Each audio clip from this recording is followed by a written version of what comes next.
রাজধানীতে খোলামেলা জায়গা আর মাঠের বড্ড অভাব। এরকম পরিস্থিতিতেই মাঠের জায়গায় হচ্ছে আবাসন প্রকল্প।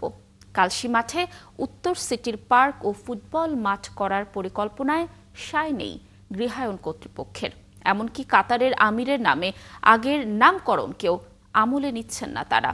নগর পরিকল্পনাবিদরা বলছেন, মাঠের জায়গায় আবাসন প্রকল্পের চিন্তাটাই বিপজ্জনক। সুমন মাহমুদের প্রতিবেদন।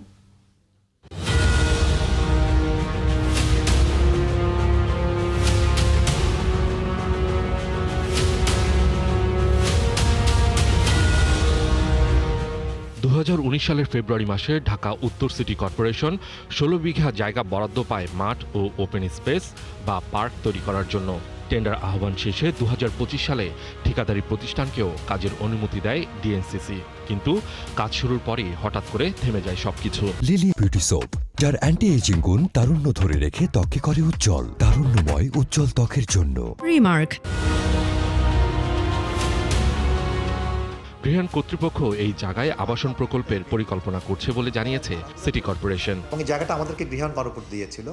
আমাদের কন্ট্রাক্টর সেখানে শেড করেছিল, পাইলিংয়ের কাজও শুরু করেছিল, বাট আনফর্চুনেটলি আমাদের গৃহায়ণ গণপূর্ত ডিপার্টমেন্ট থেকে একটা রেস্ট্রিকশন এসছে। তারা এসে কিছু অপরিচিত লোকজন এসে আমাদের শেড টেডগুলো ভেঙে দিয়েছে এবং পরে যেটা জানলাম যে গৃহায়ণ এবং গণপূর্ত বিভাগ এটা নিয়ে বসতে চাচ্ছে। তারা হয়তো এটা আমাদেরকে হ্যান্ডওভার এর ব্যাপারে এখন আগ্রহী না। অন্যদিকে কাতারের আমিরের নামে মাঠটির নামকরণের পরিকল্পনা ছিল বলে বিষয়টি এখন কূটনৈতিকভাবে গুরুত্ব পাচ্ছে। মাঠটি না হলে দুদেশের সম্পর্কেও প্রভাব পড়তে পারে বলে আশঙ্কা করা হচ্ছে। যেহেতু এটা কাতারের আমিরের নামে করা, এম্বাসি ওয়াজ ইনভলভ, এম্বাসি জানে, ওনার একটা ভিজিটের সময় এটাকে ওনাকে বলা হয়েছে, এটা করা হয়েছে। এখন যদি এটা থেকে পিছনে সরে আসে, আসলে এটা দুটা দেশের একটা রিলেশনের ব্যাপারেও কিন্তু একটা বৈরী একটা প্রভাব পড়বে। নগরবিদরা বলছেন, শহরের খেলার মাঠের সংকট ইতিমধ্যে ভয়াবহ পর্যায়ে। এখানে আবাসন প্রকল্পের চিন্তা শহরের জন্য বিপদ সংকেত। যেই শহরে খেলার মাঠের সংকট, সেই শহরে আপনি সেটাকে কনভার্ট করে আবাসন, যার জন্যই হোক, এই আবাসন করার তো কোনো সুযোগ নেই।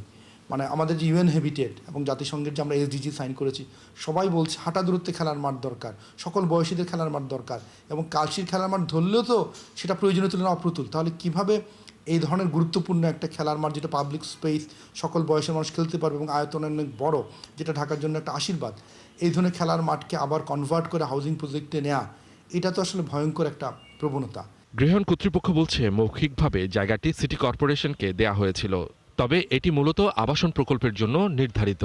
মাঠ দেওয়ার বিষয়ে মৌখিক কিছু কথাবার্তা হয়েছিল, কিন্তু ওইটা মাঠ কখনোই সিটি কর্পোরেশনকে হ্যান্ডওভার করা হয়নি। জুলাইয়ের কর্মক্ষমতা হারানো যে আছে, ওনাদের একটা প্রজেক্ট দেওয়া আছে, তার সাথে আরও আছে, তার সাথে আরও কিছু আছে আর কি।